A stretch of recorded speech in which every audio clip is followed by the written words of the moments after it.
Welcome to This Week in Health IT events, where we amplify great ideas with interviews from the floor. My name is Bill Russell, healthcare CIO coach and creator of This Week in Health IT, a set of podcasts and videos dedicated to developing the next generation of health leaders. We want to thank our founding channel sponsors who make this content possible, HealthLyrics and VMware. If you want to be a part of our mission to develop health leaders, go to thisweekhealth.com/sponsor for more information. This episode is sponsored by HealthLyrics. When I became a CIO, I was really overwhelmed at first, and one of the first things I did was to sign a CIO coach to walk with me through the journey. This was someone who had wisdom that can only be gained through years of experience. It was invaluable to my success in the role, and I now coach CIOs through HealthLyrics. If you want to learn more, visit healthlyrics.com or drop me a note at bill@thisweekinhealthit.com.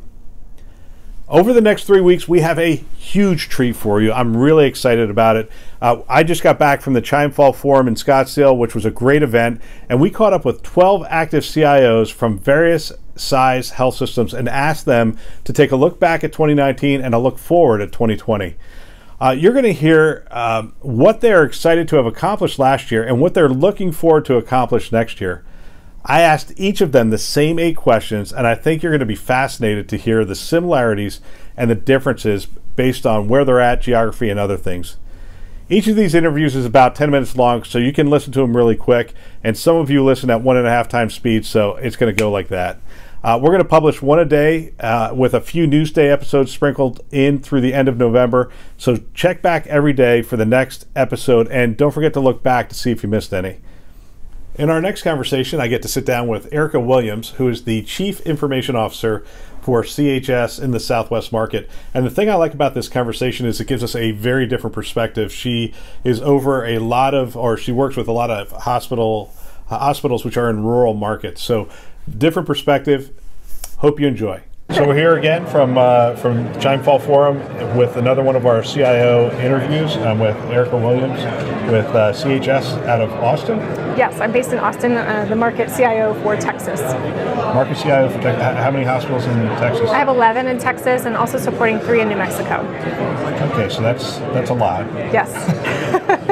A lot of travel involved there? Or? Yes, and everyone is rural, so it's not easy to just fly somewhere. So there's a lot of driving. So Austin is the most central, so it made sense for me to be there to get everywhere easily. And my daughter's now going to Baylor, and we flew into Dallas and drove. Right. There's a lot of space between cities. Yes. And it's space. It's that's just the best space. way to say it. Yes. When I was touring the hospitals for the first time, I've been in my role for about a year, and I had some interesting stories of cattle in the road and just in navigating to the different hospitals. Oh, that's great. All right. So what we're doing is we're sort of 8 questions. We're looking back. We're looking forward. And one of the first things we're asking people, you're new in this role for CHS, but right. How have you seen the role of the CIO change maybe over the last 12 months? Over the last 12 months, I don't think, macro level, I haven't seen a whole lot of change. It continues to be more and more integrated with the business. So there's very little that the business wants to do from a strategy perspective where IT isn't there helping them get there. So I don't think there's been any major changes, just a continuous, relationship need and building there with business partners. That's correct. What are some of what we've been asking is what are 3 priorities that your health system has for next year that health IT is going to support? Our initiatives right now are really about strengthening our foundation. So we're looking at getting our network, a software-defined WAN, and our clinician experience obviously is our biggest impact and where we can make that impact. Getting our clinician experience so we can impact the patient experience.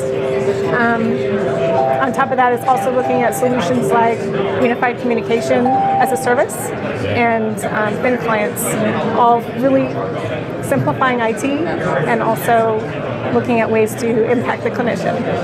So most of your hospitals are in rural areas. Mm-hmm. Yeah, so I understand why you're talking about the network. That's one of the because we were in some rural locations as well, and doing your network build out in Southern California is very easy. Right.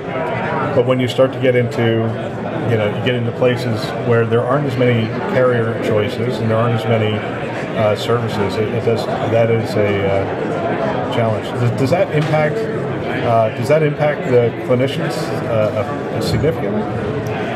Well, yes. So the biggest problem that we have is the last mile is shared. We have 2 circuits. Yeah. We have 2 different vendors, but still at the last mile of the hospital, it's the same. Right. So you have that one point of failure. That risk, so yeah. the software-defined WAN will give us the opportunity to reduce costs of having 1 circuit, and then give us the ability to leverage using broadband, and then tertiary LTE and cellular. Yeah, so you have no out. Essentially, what you're trying to do is mitigate outages. Right. Yeah. That's the biggest impact from a network perspective. Is there's no network, there's no systems, and then we have to start there. It's interesting because with all this talk of the CIO's roles being elevated, it's about the business, it's about this and whatever. Every now and then I'll say to somebody, yeah, but if your network doesn't work, you get fired. It's like you still have to have the data center has to run, the network has to run, right. The systems have to keep running, and that's still foundational to the CIO role. Right. What's one initiative that you believe will materially impact the patient experience in the communities that you serve? One initiative that we worked on this year, Community Health, is working with Apple to make the patient record available in Apple Health, which was huge. I mean, even me as a patient, I was extremely excited to be able to have access to my own healthcare record, because I believe, and I think that's where we're headed, is to have the patient to be the custodian of their own information. Yeah. So that was, I think, probably the biggest patient impact that we had from a large scale. That's fantastic.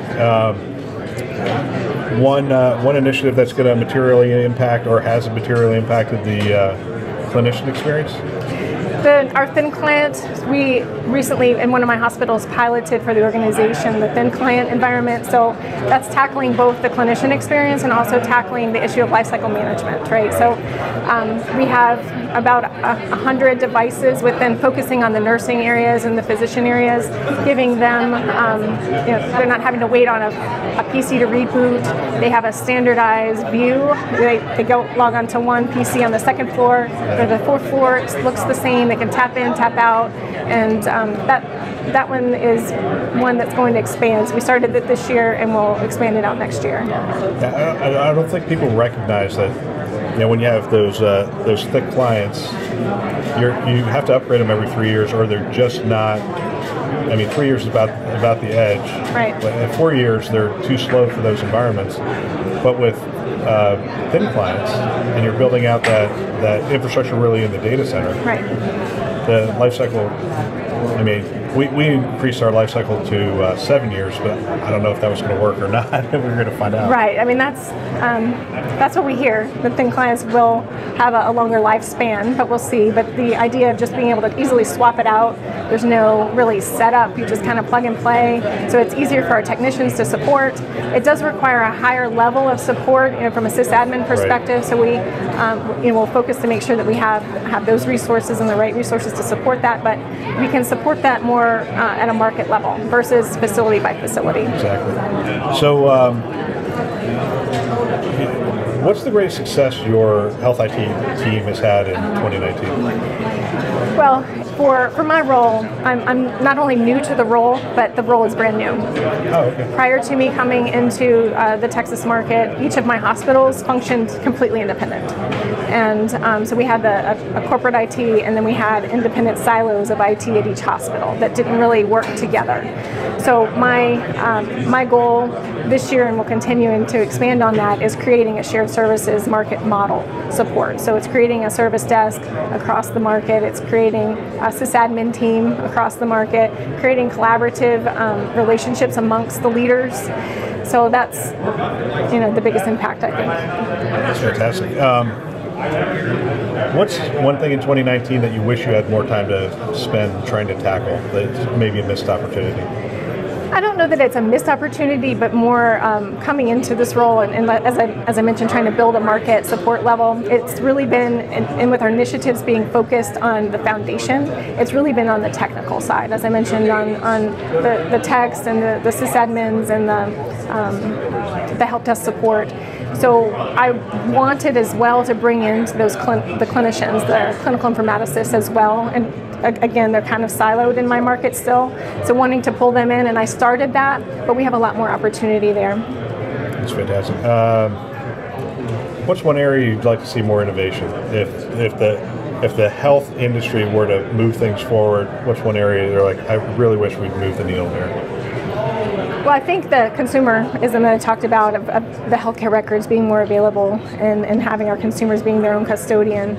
And I talked about that a little bit, but another initiative that I worked on in my previous life was around real-time locating.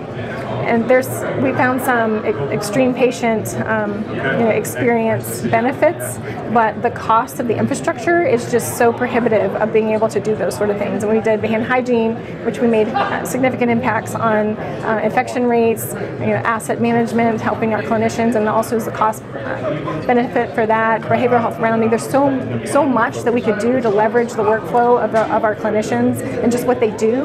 And it's just really, the infrastructure to do that is really costly. Sorry, I'm just going to have to ask a follow-on question for that. No. So we're using like BLE? We're using like Bluetooth Low Energy, or what? We were using RF. RF, okay. Mm-hmm. Okay, that explains. Yeah, so Bluetooth, is a possibility. Haven't worked with that yet, but finding ways for us to, within the healthcare area, being able to capture those kind of timestamps and workflow pieces. But I understand what you're saying. There's a lot of value. RFID, you can track the movement of the patients. You can identify bottlenecks within the system. Right. You can, finding devices that are stuck in closets that you didn't realize you had. One's hidden somewhere. Yeah. But RFID was just a little cost prohibitive for doing that. It's extremely costly. Yes. It's interesting. I'd love to see progress in that. We did a survey of our listeners, and one of the questions they want me to start asking CIOs is, what health IT roles do you expect to be hiring in the next year? It's going to be, as I mentioned, with some of the lifecycle management and some of the projects that I mentioned, it's those higher level. It's going to be, it's kind of a mix. It's that first tier support at the service desk, and also the sysadmins and network engineers for where we are as an organization. Yeah. I mean, the thing I love about this conversation is when you, so we had Cedars on the show, mm-hmm. Completely, Southern California, different kind of thing. And I've talked to some small health system CIOs, and they're like, well, nobody will get anything out of it. I'm like, no, there's an awful lot of health systems that aren't talking about, hey, we're going to do artificial intelligence in this way. They're waiting for the industry to sort of do it, and then they'll bring it into their system, because they don't have the money to make those kind of bets that could potentially pan out or not. Right. But there's an awful lot of hospitals that are sitting there going, how can I track my patients better? How can I engage them better in the community? How can I create a healthier community? I mean, just all those basic questions, and maybe not with as much budget as some of the other health systems. It's great. Well, Erica, thank you very much for stopping by. Yes. I appreciate it. Thanks for having me. I hope you enjoyed the conversation. Remember to check back often, as we are going to drop an episode a day for most of November of 2019. Following that, please come back every Friday for more great interviews with influencers, and don't forget, every Tuesday we take a look at the news which impacts health IT. If you want to support the fastest growing podcast in the health IT space, here's a few ways that you can do that. The first, share it with a peer, share it with a friend, share it with somebody who's working right there next to you. Number two, sign up for Insights and Staff Meeting. These are services designed to help you in your career. Number three, interact with our social media content on Twitter and LinkedIn. Number four, post or repost our content. And number five, always send me feedback, bill@thisweekinhealthit.com. Your insights continue to shape the channel. This show is a production of This Week in Health IT. For more great content, you can check out our website at thisweekhealth.com or our YouTube channel. Special thanks to our sponsors, VMware and HealthLyrics, for choosing to invest in developing the next generation of health leaders. Thanks for listening. That's all for now.